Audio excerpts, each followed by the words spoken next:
Hola amigos, buenas noches. Bienvenidos a otro episodio, al episodio número 4, nada más ni nada menos de Run and Gun Mavs, con un invitado especial hoy día, nada más ni nada menos que Nau de Dallas Mavs Latinoamérica. ¿Cómo estás, Nau? Hola Diego, ¿cómo va amigo? Bueno, agradecido por la invitación. Como te estaba comentando antes, es muy necesario estos contenidos de análisis. Los videos anteriores, la verdad que estuvieron buenísimos, así que encantadísimo de estar acá. Muchas gracias, Nau. La idea, lo hemos conversado internamente, por así decirlo, con Nau, es cooperar, tratar de generar contenido desde distintas perspectivas y muchas veces un análisis un poco más reposado, eh, lo hablábamos también, Nau, que no esté dentro de los límites de los caracteres de Twitter, a veces es necesario y desplegar distinto tipo de análisis o incluso opiniones, por qué no decirlo, respecto a nuestros Mavericks en distintas plataformas y la idea es ir avanzando en ese sentido. Y de nuevo lo repito y te reitero los agradecimientos, Now, que mejor que hacerlo con el representante casi legal, ya yo creo, Now, de Dallas Mavs Latam. Eh, la idea, amigos, hoy día en este cuarto episodio es tratar, por supuesto, al final del mismo episodio, la pregunta que nos hicieron. Desde ya agradecemos a nuestro amigo Juegar que nos viene acompañando, Now, desde cuando, de la Sí. primera ronda de los playoffs aproximadamente. Sí, no sé si de la temporada regular también, ahí en Playboy que las transmisiones, además es de España, así que los horarios le quedan incómodos, e igual está. Así que un abrazo Exacto. grande. Sí, un abrazo para Juegar. Vamos a responder la pregunta que él planteó en los comentarios del episodio número 3.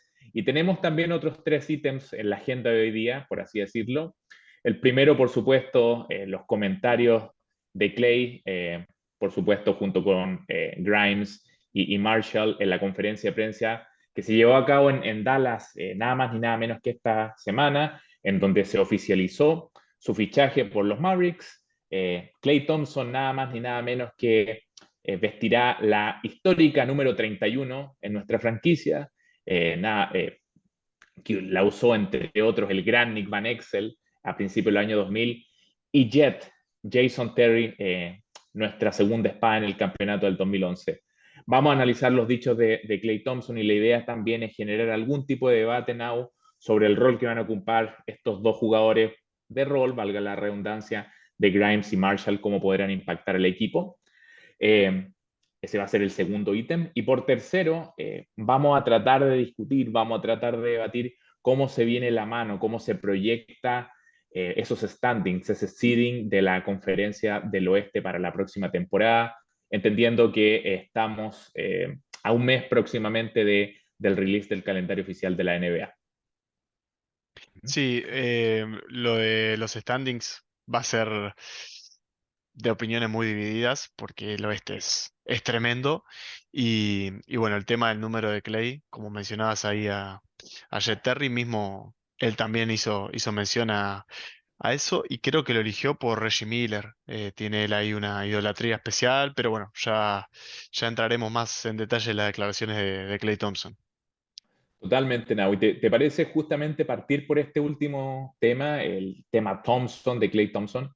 Creo que mucho ya hemos debatido respecto a su fit basquetbolístico. Creo que hay, de alguna u otra manera, más allá de que hay voces discrepantes, que en términos de fit, y voy a ser más preciso todavía, en términos de fit ofensivo, la idea es que claramente Clay cuaja bien en el esquema que tratan de correr los Mavericks, pero te quería hacer una pregunta más que nada desde el punto de vista de cómo consideras tú que Clay se ve en este equipo. Atendido en primer lugar que rechazó una oferta, entre comillas, más jugosa y de un equipo con más renombre o más impacto como los Lakers.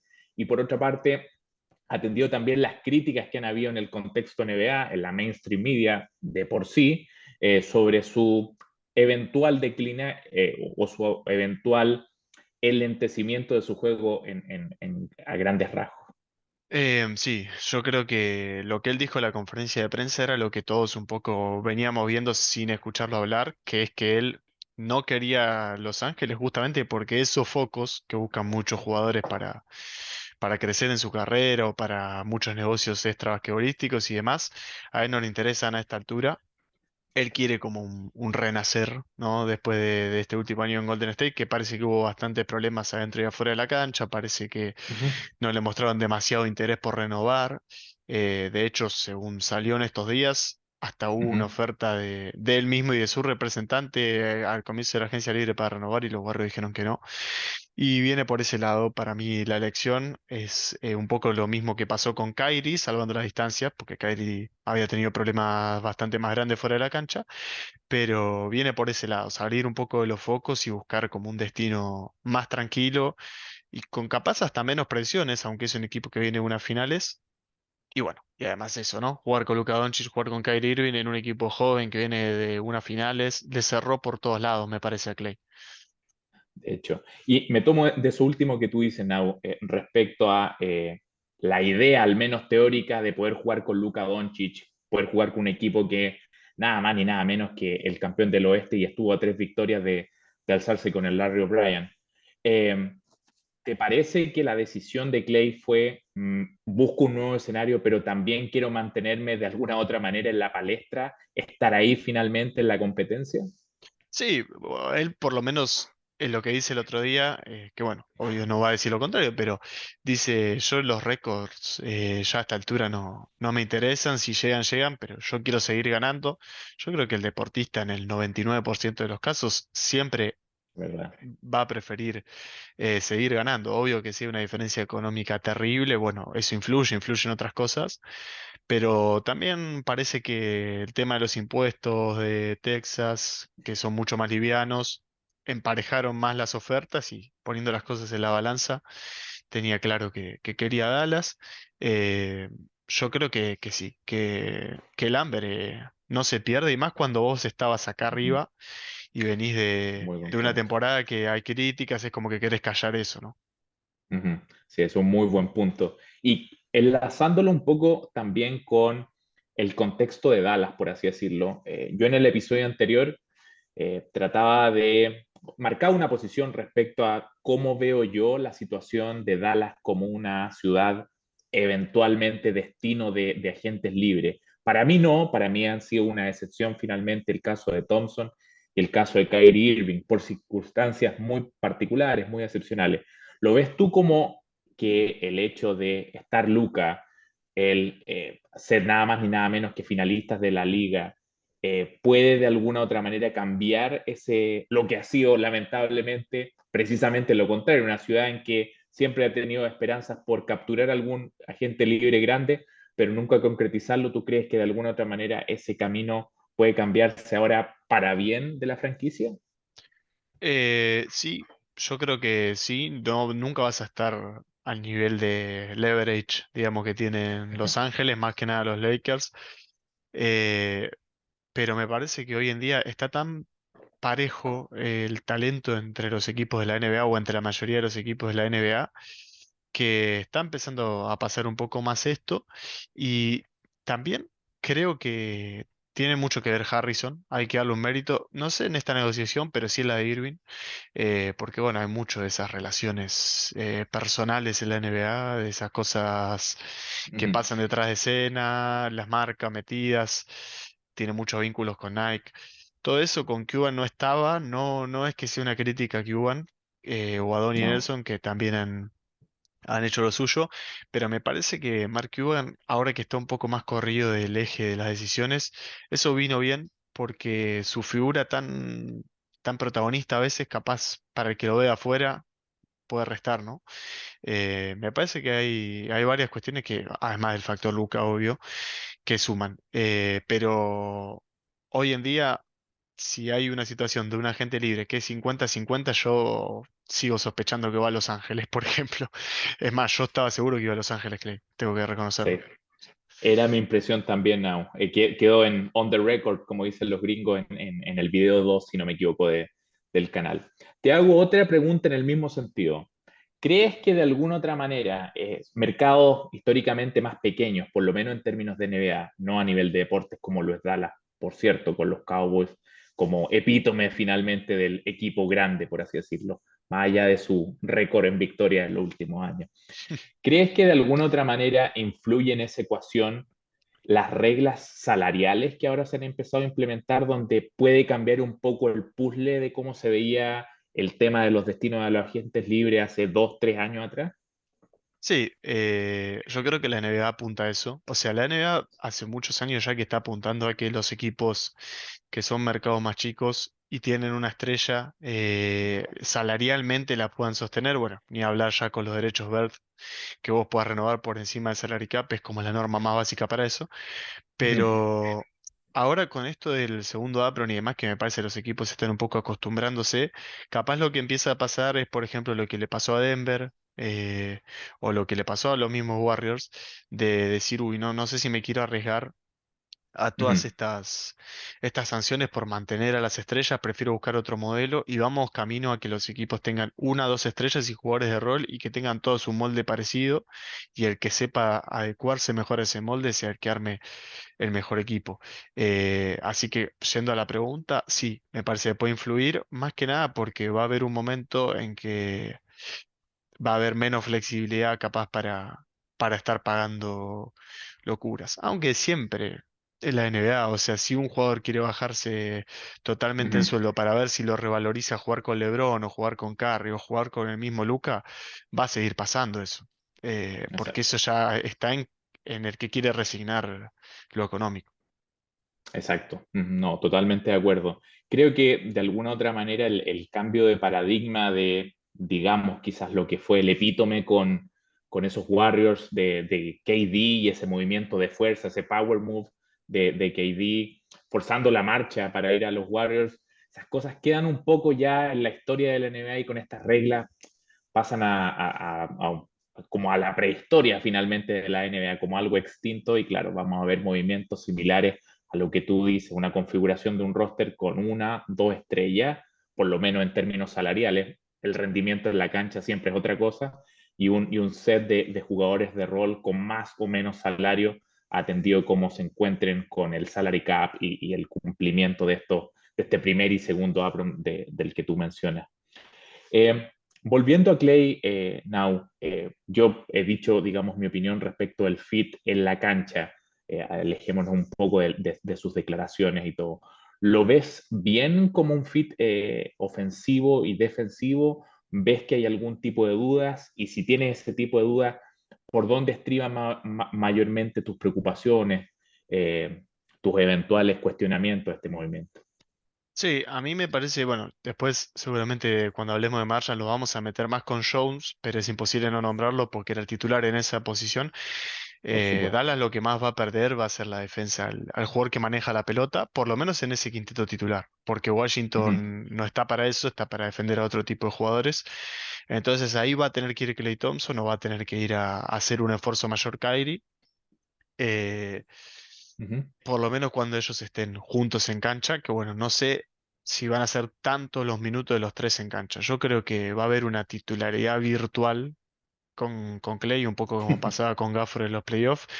Va a empezar los partidos, va a salir cuando salga Kyrie, por ejemplo. Por tirar un ejemplo, no sé cómo va a ser la rotación, pero va a salir temprano en el partido y después va a cerrar los partidos solamente si es necesario y si no, lo cerrará Marshall, Grimes, o el que venga al banco y esté mejor, Exum, quien sea.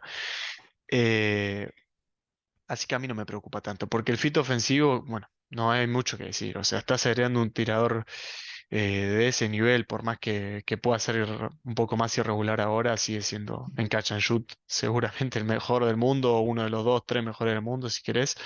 Y lo estás agregando a Doncic y a Irving, que ya el año pasado lo vimos en los playoffs, cuando estaban los dos en el día, como quien dice. Es imposible que no se te vayan cada uno a 30, 35 como si nada. Bueno, por ejemplo, la serie con Minnesota fue un show en ese buen sentido. ejemplo. Y vos fíjate, en la serie con Oklahoma, siendo PJ Washington un jugador que a mí me encanta, es seguramente de las esquinas de lo peorcito que tenemos en la rotación tirando triples. Y marcó la diferencia igual, porque hay un momento en el que vos tirás tan solo tantas veces que si sos un tirador más o menos decente vas a hacer diferencia. Imagínate con Klay Thompson, o sea, ya esa opción para las defensas reales no va a estar.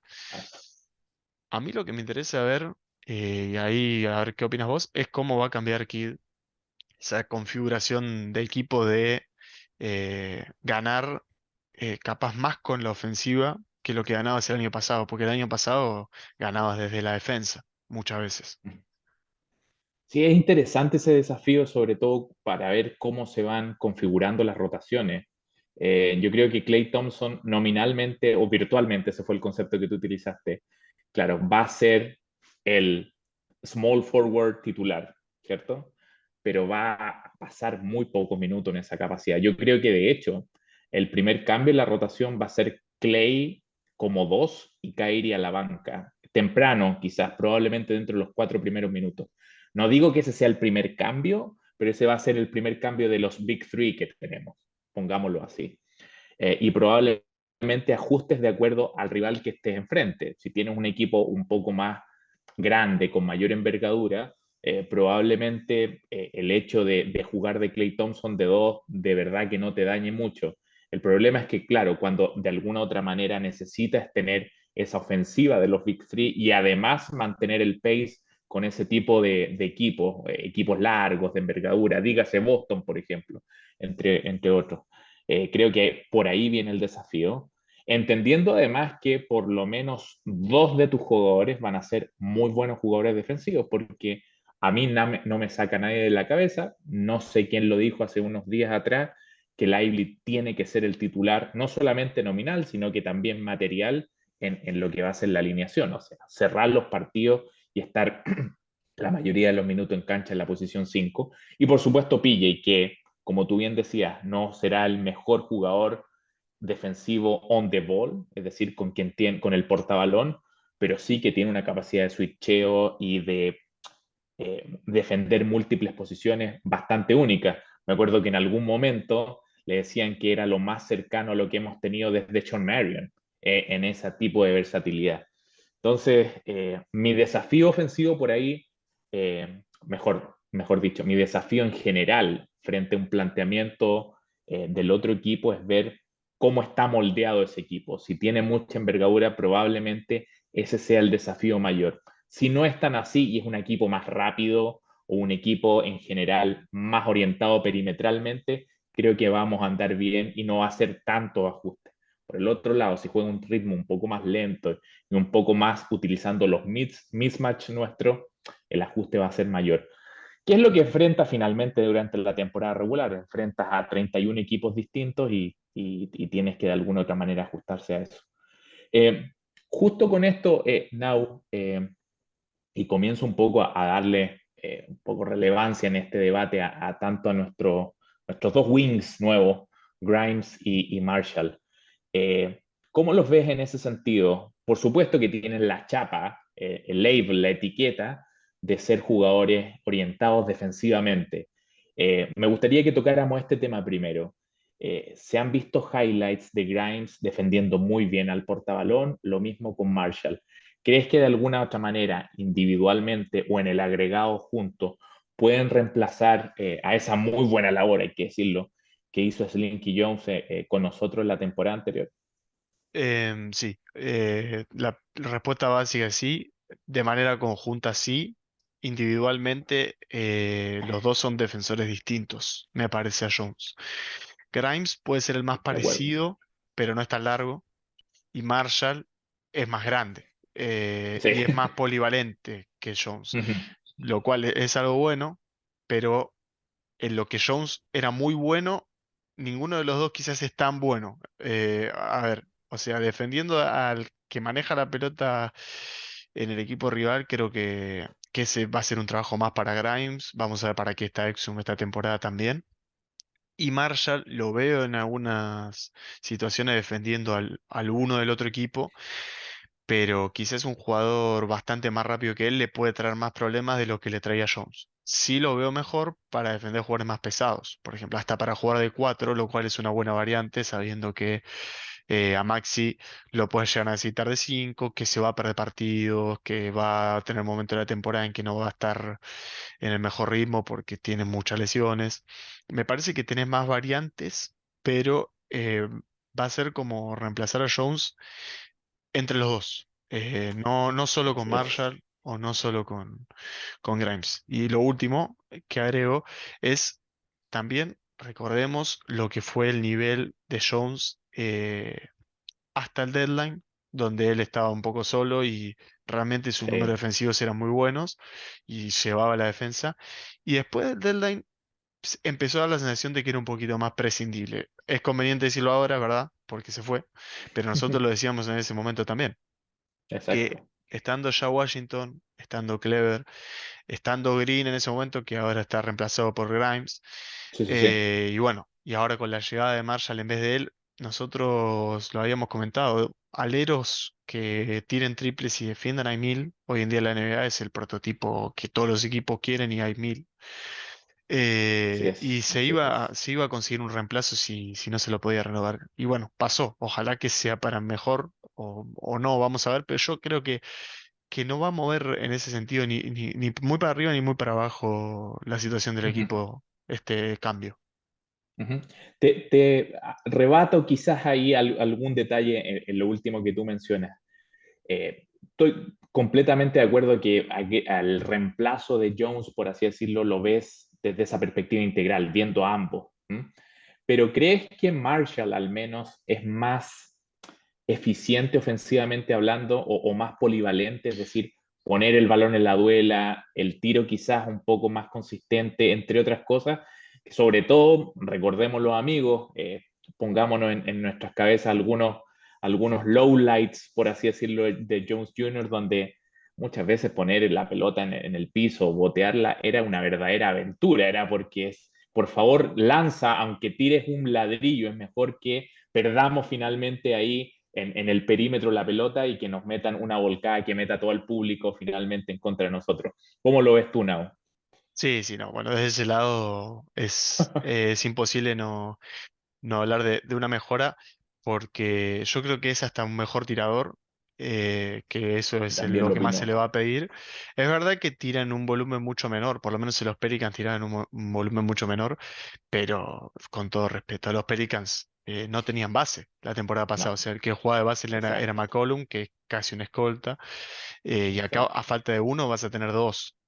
Todo el tiempo, si no es Lucas es Irving y si no los dos juntos, entonces los tiros abiertos van a estar y esos números deberían subir o mantenerse, esos porcentajes. Ujú, Entonces en el triple yo creo que es mejor. Y en las otras capacidades, por más que no las vas a usar tanto cuando las necesites, también. O sea, ofensivamente es mucho más completo. Eh, Hay que verlo después con el correr de los partidos. No es que vi 70.000 partidos de Najee Marshall, no, por pero supuesto. se lo ve que es bastante más ágil con la pelota, que tiene buen criterio para pasarla. Todo esto teniendo en cuenta su físico y que es un 3-4, Exacto. pero tiene bastantes capacidades que a mí me sorprendieron bastante por ese lado. Ujú. Now, y si encasillamos, entre comillas, encasillamos, en la NBA actual es muy líquida las posiciones, donde tú, algunos dicen que es el positionless basketball ahora, que no hay posiciones, solamente hay cinco en la duela que son lo suficientemente versátil para hacer distintas cosas. Pero pongamos que Marshall, perdón, Najee Marshall es un 3-4. Yo veo en lo personal, y te lo pregunto, a Quentin Grimes un poco más encasillado en una posición 2, quizás 3, pero no me saldría mucho más de eso, sin perjuicio que, coincido plenamente contigo, en términos de la defensa al portabalón propiamente tal, es, o tiene al menos el potencial de ser elite o muy bueno en esa capacidad.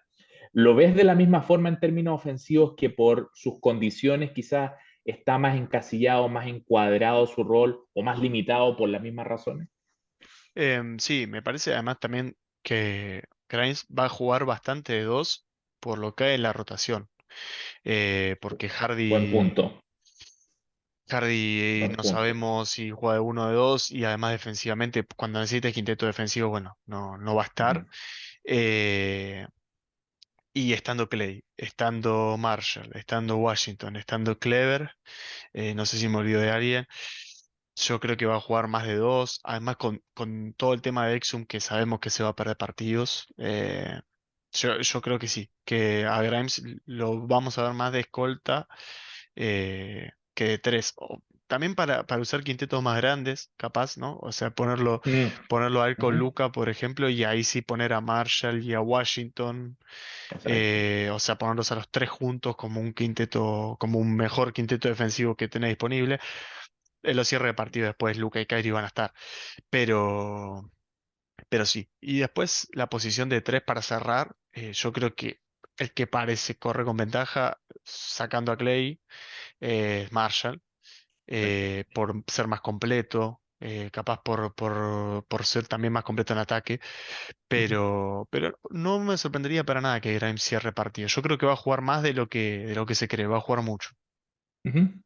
Y en ese sentido, Now, si hicimos la comparación muchas veces, por lo menos desde el costado ofensivo, entre Marshall y Jones, ¿cómo ves, digamos, la salida de Josh Green, la lamentable salida de alguien que, además de ser jugador de los Mavericks, era el fan de los Mavericks antes de formar parte de la franquicia? ¿Y cómo ves ese reemplazo en la persona de Grimes? Porque esa es la otra comparación que se ha hecho también. Sí, a mí Green me parece un buen jugador, me parece que su problema fue la regularidad en estos años, porque tuvo un crecimiento, más que nada desde la llegada de Kidd y capaz en el último año, año y medio, terminó cerrando muy bien, o sea, los últimos playoffs de él fueron buenos. Me parece que Grimes va a ser más confiable en el tiro, capaz el tiro de Green era muy poco confiable porque era muy irregular. No Ujú, porque no lo tuviera, tiene una buena mecánica, hasta metió algunos tiros en momentos difíciles, no le tiembla en ese sentido. Pero, o sea, Grimes, por ejemplo, pasando pantallas y en ese tipo de cosas me parece ampliamente superior. Es más jugador, lo ujú, veo más completo. A Green yo creo que es como que tiene mucha energía, es muy molesto capaz con el que tiene la pelota, pero después tiene laguna, se pierde, tiene cosas todavía capaz que a veces parece un rookie. Eh, es un buen totalmente de jugador y me acuerdo. parece que le va a venir bien Charlotte. Va a ser una carrera interesante en la NBA, pero hoy en día creo que Grimes puede ser mejor jugador que él, si me la tengo que jugar. En los dos costados, te diría. Ujú. De hecho, y te comento, Nau, no sé si tú estarás de acuerdo, yo creo que esas lagunas de las que tú hablas, esa inconsistencia en el tiro o algunas pérdidas que realmente no tenían mucho sentido desde el punto de vista de lo que quería hacer y atendía y en consideración de su atleticismo, te hacen jugadas que quieres sacarte, en el caso mío al menos, Nau, los pocos pelos que me quedan y de verdad, como romper el computador. Y creo que ese mismo factores finalmente le impidieron asumir un rol de titular ya en su cuarto año, si no me equivoco, en la liga, en el caso de Green, y le restó y de alguna otra manera lo rebajó a un mero jugador de rol viniendo desde la banca. Y si puede de alguna otra manera limar esas pocas cosas en una franquicia en donde tiene nada que perder y todo que ganar finalmente, pueden transformarlo, como tú bien dices, en un veterano ya de 5 6 7 años, dependiendo cuántos años esté en Charlotte, eh, que puede transformarse en un jugador quizás con potencial para cumplir esa misma función en un contender. Sí, sí, sí, es un jugador interesante y aporta mucha energía desde el banco. O sea, yo creo que en ese rol de entrar 10, 15 minutos puede jugar en casi cualquier equipo y en los playoffs lo hizo bien en un equipo que terminó llegando a las finales. Totalmente, Así que por ese lado tiene ya algo de chapa. totalmente.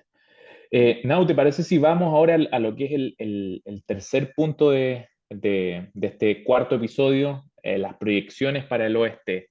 Lo conversábamos antes de empezar este episodio y que Las Vegas proyecta a los Mavericks dentro de los top 3, al menos algunas casas de apuestas en Las Vegas. ¿Lo ves tú de esa misma forma? Para mí, si lo veo en el papel, me encaja digamos, esa proyección. No lo veo como algo raro ni levantaría mucho el ceño frente a una proyección de esa naturaleza. Tanto del 1 al 3, ¿te parece? Sí, creo que es el primer año en el que hay tantas expectativas para la temporada regular y que se habla en serio de un top 4 o top 3 porque hay variantes, porque parece que ahora sí hay una sensación de un equipo cuando capaz Luka no está o que Luka no tenga que forzar en algunos momentos de la temporada regular para mantener el barco a flote, digamos. Kyrie ya mucho más acomodado, esperemos jugando más partidos. Ujú. Y, y bueno, y lo de Clay, que va a ser también un arma ahí en ataque para esas noches en que no esté alguno de ellos. Yo el único pero que capaz que le pongo a ese tema es que las derrotas que el año pasado tuviste porque no jugó Luka o porque no jugaron varios de los titulares o porque no jugaron ni Luka ni Kyrie, puede que las vuelvas a tener este año porque te sigue faltando eso que capaz tienen otros equipos de, bueno, hoy no estoy yo, este otro puede meter 30, este otro puede meter 25 y nos alcanza igual para ganarle a, no sé, Sacramento. Tanta, claro. Claro. Capaz en esos partidos, o sea, si bien la rotación es muy completa, creo que hay muchos roles que están en, bueno, esto lo tenemos de este jugador. eh, y cuando falte ese jugador, estamos un poco rengos. Entonces me parece que va a haber de esas derrotas que al final te rompe las bolas en la clasificación final y que capaz Sí. los equipos que tienen un roster muy largo las pueden sortear un poquito mejor. Pero eso va a depender mucho de las lesiones y el load management y de cómo esté Clay para llevar el equipo cuando falte en alguno de los dos o los dos, por ejemplo. Sí. Eh, pero sí, yo si te tengo que decir una predicción así muy general, me cierro un top 3. Creo que Minnesota y Oklahoma pueden repetir arriba. Ujú. Y dentro de esos dos, Now, te digo mi take, por así decirlo. Yo creo que Oklahoma va a ser probablemente el rival más difícil a vencer. Tienen una maduración como equipo gigantesco, sumaron a Hartenstein y además, no digo que esta necesariamente esta próxima temporada, que ya de por sí lo veo muy bien encaminada, pero en los próximos años, o por lo menos a los Dallas Mavericks de Luka Doncic, va a ser probablemente lo que fue con las distinciones que hay que hacer de caso a caso, lo que vino a hacer los Spurs contra los Mavericks de Dirk. No digo que ellos vayan a ser, digamos, tipo nuestro hermano mayor finalmente, que nos gane la mayoría de las veces, pero sí va a haber una rivalidad, son ciudades que están cerca, son estados rivales, y también creo que hubo bastante fricción por lo menos en esta primera serie de playoffs.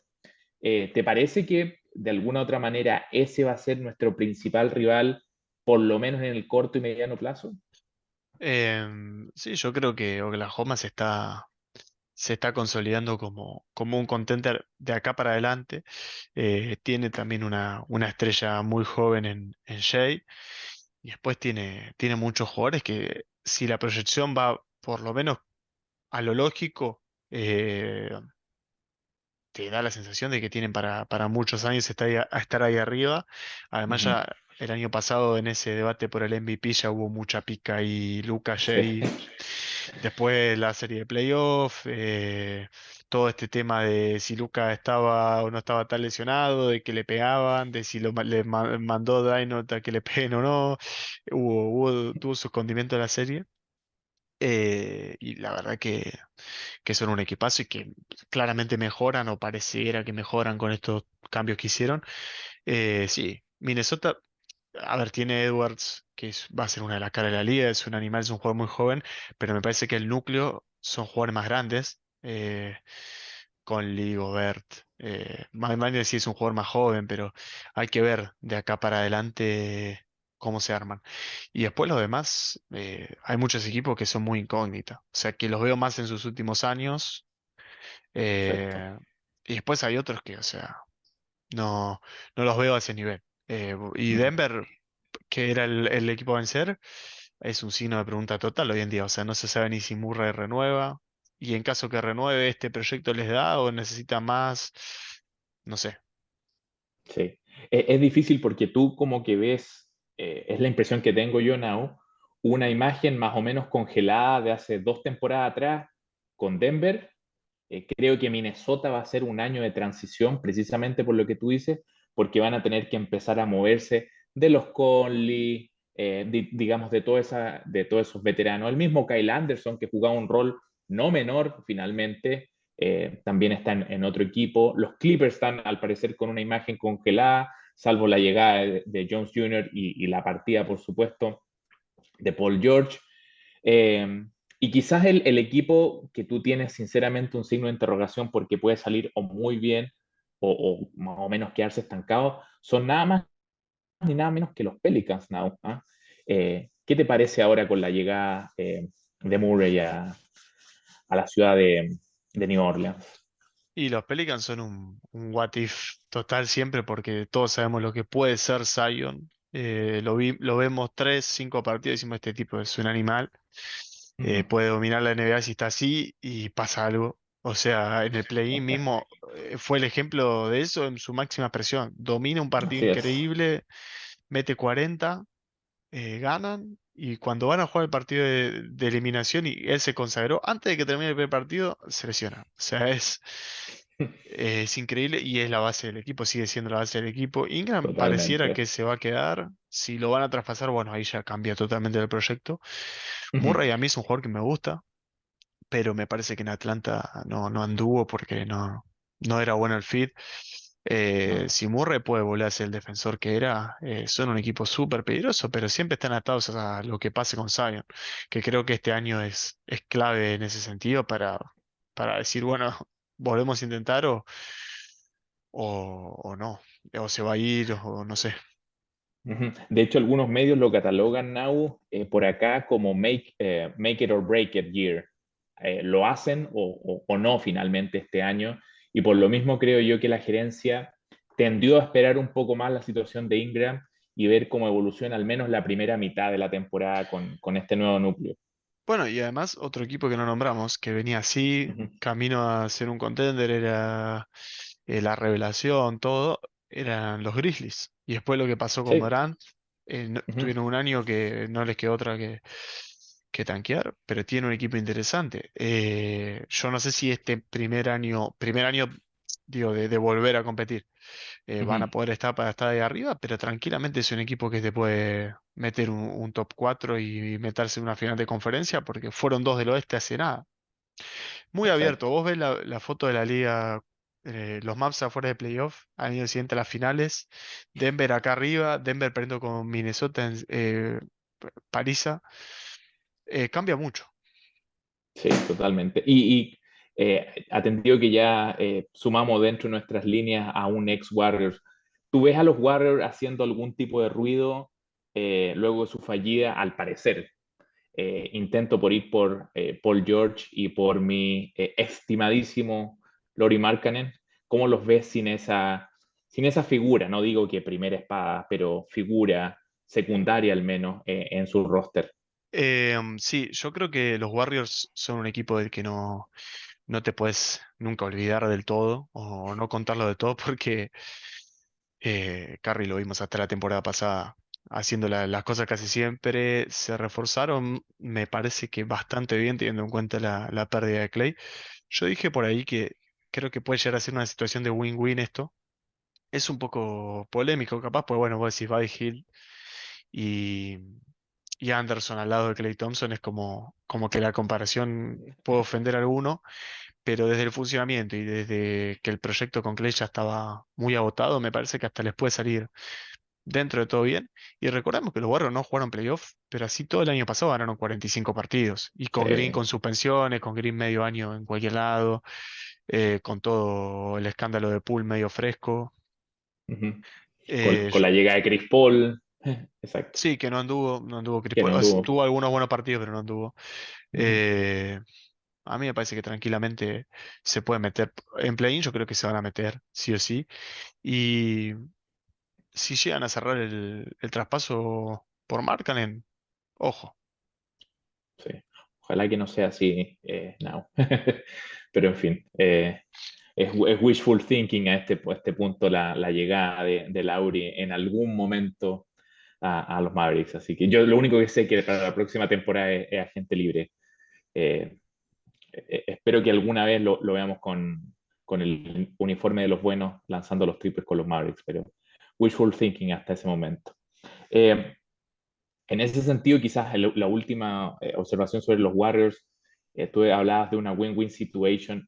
Yo creo que la lectura que acabas de hacer es la correcta porque de alguna otra manera, y dime lo que piensas respecto a lo que voy a decir, eh, Clay creo que él esperaba y se esperaba en la estructura de los Warriors que él fuera esa segunda estrella que siguiera anotando 20, 20 y algo puntos por partido a un rate muy alto y que al otro lado también te rindiera.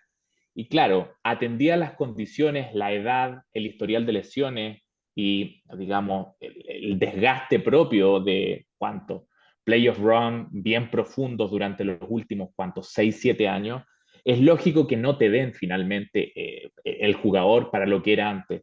Pero una circunstancia como los Mavericks, en donde tú vienes a ser un anotador, el tercer anotador, no necesitas ser ni siquiera el tercer mejor jugador, es mucho, rinde mucho mejor finalmente un jugador de esas características en este esquema Maverick. Y por su parte, los Warriors, si tú necesitas finalmente tratar de recrear en el agregado alguna de esos tipos de anotación de Klay Thompson con una ofensiva que a lo mejor tiende a ser un poco más estática, como lo ha sido Buddy Hield como tirador prácticamente durante toda su carrera, y generar digamos, un fresh start, un inicio un poco más limpio. Creo que pueden haber cosas interesantes sin perder, eh, por así decirlo, la sustancia o la lógica que es los Warriors, que es spacing, movimiento, anotación, tiro perimetral, etcétera. Así que lo veo con buenos ojos también aún. Sí, necesitaban un poco, no voy a decir eh, volverse más jóvenes, porque Buddy Hield no No, es un jugador joven, tiene pocos años menos que Klay Thompson. Kyle Anderson también creo que ya tiene 27, 28, no es que trajeron dos jugadores de 23 años, no, pero sí necesitan, me parece, empezar a rodear a Curry de ese tipo de jugadores un poquito más dinámicos. Lo hablábamos antes con lo de Clay, o sea, Clay, ese rol de una ofensiva un poco más estática le va a venir bien, y los Warriors me parece que necesitan seguir en esa locura en la que juegan, porque ujú. Curry es un poco así, Sí, y, y en ese sentido les puede llegar a venir bien. También un cambio de aire, es un equipo un poco diferente, pero yo sigo pensando que el objetivo de ellos es un traspaso grande. O sea, a esta altura ya no ujú, están para desarrollar un Moody, un Kuminga, a ver si Kuminga puede ser una estrella. totalmente. Eh, si no pueden hacer ahora lo de Markkanen, seguramente en febrero intentarán por él o por otro, pero están buscando esa segunda espada porque nadie de los que trajeron obviamente lo puede ser. Y yo creo que con lo que tienen más carry no les va a dar. Y al final, cuando vos tenés un jugador así ya en sus últimos años, el objetivo es el anillo, no hay términos medios ya. O No, sea, perder en semifinal de totalmente. conferencia no les cambia nada a los Warriors ya. No, totalmente. Hay que exprimirle los últimos gotas de básquetbol a ese tipo de jugadores de 35 a, digamos, hacia más adelante en términos de edad, por supuesto. Totalmente de acuerdo contigo y de hecho eh, creo que era, insisto, era como el problema sistemático de los Warriors de tratar de seguir empujando en esa dirección sin tener, sinceramente, como el material para ello. Así que totalmente. Creo, Nao, en todo caso, que concordamos ambos en que de cómo se plante el oeste va a seguir siendo una selva finalmente y que más allá de que nos posicionen en un seeding favorable, va a costar mucho y probablemente te va a costar al menos 53, 55 victorias, ganarte la ventaja de localidad de la primera ronda y ser top 4. Sí, ese es lo que los últimos años sí o sí arriba de 50 viene siendo. Y, y si va a repetirse eso, no hay posibilidad de ser top 4 ganando menos que eso, que es mucho, pero Uh hay material, así -huh. que ojalá. Uh -huh. ¿Te parece, Nawir, ahora redondeando un poco el último, la última sección de este episodio cuarto, con la pregunta que nuestro amigo Juegar, a quien recordábamos al principio del episodio, nos hizo en el episodio anterior? Leo la pregunta de Juegar en Nau. ¿Creen que sería necesario con el jugador que nos queda por fichar apostar por un 3-4 para suplir y desahogar a PJ Washington, aunque siga Maxi Cleva? Él dice que cree que podría ser necesario eventualmente una movida de esa naturaleza. Nos pregunta también nuestra opinión y por supuesto manda un saludo. Saludos de vuelta, Juegar, como siempre. Gracias por el apoyo. Nau, ¿qué opinas tú al respecto? Te doy después mis planteamientos también, por supuesto. Yo creo que Clever fue muy importante, más que nada contra Oklahoma, y en algunos tramos del resto de series, pero más que nada contra Oklahoma. Y sigue siendo un jugador importante porque es un poco irreemplazable para lo que tienen los Mavs ahora. Además es un 4 que está un poco en peligro de extinción en la NBA, ese tipo de jugador. Eh, Dallas más que nada lo necesita, yo creo, para los quintetos en los que quiere abrir la cancha. Lively todavía no podemos decir que es un grande que tira porque, bueno, obviamente tiró un solo triple en la NBA que Sí. fuese icónico contra los Celtics. Así que me parece que Clever sigue siendo muy necesario. A mí también me gustaría, si hay un jugador más confiable desde lo físico y demás, reemplazarlo, pero no sé quién puede ser ese jugador hoy en día. Ese es el tema. O sea, un 4 que marque perimetrales, que te pueda llegar a tirar triples, aunque hoy en esta altura de su carrera bastante menos. eh, y que también pueda jugar de 5. Es como que te hace muchas cosas que este roster necesita para abrir la cancha y demás. Entonces, es un poco difícil pensar en reemplazarlo. Ahora, agregar otro 4 sí, vendría bien. Yo creo que este equipo necesita más agregar un base, pero, El pero equipo. si a Hardy le querés dar un rol un poco más importante, eh, es un poco contradictorio eso también. Parece que Dallas va a buscar un base, Ujú. pero, pero por un mínimo, la verdad que lo que traigas no creo que te mueva mucho la aguja. Totalmente de acuerdo. Si me preguntan un 3 un 4 yo creo que a los ojos de la franquicia, los Mavericks y la front office iría de nuevo por un 3D, un híbrido que de alguna otra manera pueda en ciertos minutos jugar de 4, incluso de 2. No creo que por la escasez a la que tú bien refieres de clásicos power forward, de clásicos 4 que puedan jugar también la posición 5, no creo que vayan a buscar. Bienvenido sea si es que llega algún tipo de jugador, pero creo que la necesidad atendía las lesiones, atendía muchas veces el esquema propio que jugamos, que el four out, que incluso con el espacio añadido de vía Clay Thompson, de tener un tirador puro, distribuidores de balones y gente que pueda hacer colapsar la defensa y distribuir en el balón por el perímetro, de verdad que no te van a sobrar. Así que más que un 3 y 4 que si viene, insisto, bienvenido sea, con esas características, por supuesto, creo que los Mavs necesitarían firmar otro portabalón bona fide, más que tener como objetivo primario sumar un wing, sea en la posición 3 o sea en la posición 4. Uh-huh. Esa era la única pregunta que tenemos desde el episodio 3, Now. Les digo a los amigos desde ya que vean este cuarto episodio, que dejen todas las preguntas, por favor, que quieran. La idea es compartir, debatir, profundizar el análisis, por supuesto, siempre con la buena onda y si es que hay algún tipo de discrepancia, bienvenido sea. Nadie acá es el portador de la verdad y mientras podamos debatir con cierto respeto, adelante y siempre todas las posiciones serán bienvenidas.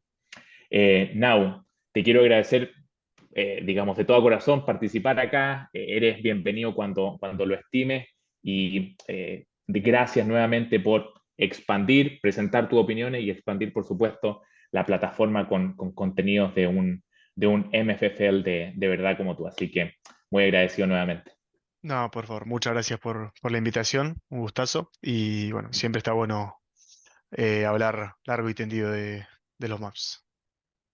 Gracias, Now. Un abrazo, que esté muy bien. Chao, amigos, nos vemos en un quinto episodio. Hasta luego. Chao, chao.